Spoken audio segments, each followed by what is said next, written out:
রাগের সময়ে ধৈর্যকে প্রাধান্য দিয়েই আমি সবসময় জিতে গিয়েছি।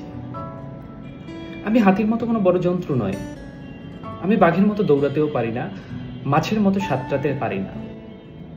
কিন্তু আমরা মানুষ মাছের মতো সাঁতরাতে না পারলেও সাবমেরিন বানিয়ে মাছের সাঁতরানোকে পরাজিত করতে পারি।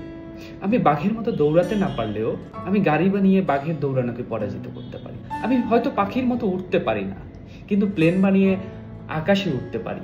এ কারণেই আমরা মানুষ হিসেবে সবসময় শ্রেষ্ঠ। আর আমার এই শ্রেষ্ঠত্বকে ধরে রাখতে হলে কে আমার সঙ্গে কি করলো, দ্যাট কোশ্চেন টোটালি ইনভ্যালিড। আমার জীবনে প্রশ্ন আসবে, আমি অন্যের জন্য কতটুকু করতে পেরেছি। স্বপ্ন আসলে কখনো ঘুমিয়ে হয় না।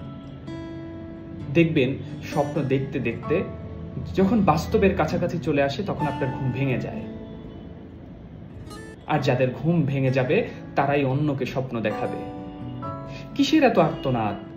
প্রকৃতির কান্না, মায়ের কোলে শিশুর বেঁচে থাকার আর্তনাদ, উচ্চতার অহংকারে থরথর করে কাঁপছে প্রকৃতি, রাত জাগা চোখ মেলে তাকিয়ে আছে মানুষ, ক্ষুধার্ততার ভয়ে পরের সকালে সবজির বাজারের আর্তনাদ। মানুষ এখন ক্লান্ত, বড়ই ক্লান্ত, তবু লড়াকু মানুষ এখনো মানুষের দিকেই তাকিয়ে আছে। জানেন, এই পৃথিবীটা কি আসলে আমাদের? এই পৃথিবীটা সৃষ্টিকর্তার। এই পৃথিবীটা যদি সৃষ্টিকর্তা ফেরত চায় তখন আমরা কি করব?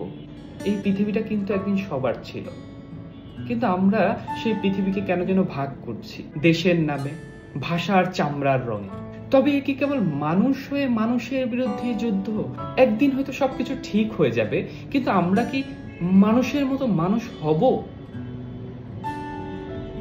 আমরা মানুষের সেই শ্রেষ্ঠ জীব, সৃষ্টিকর্তার সেই শ্রেষ্ঠ জীব, আমরা সেই শ্রেষ্ঠত্বকে কি ধরে রাখতে পারবো?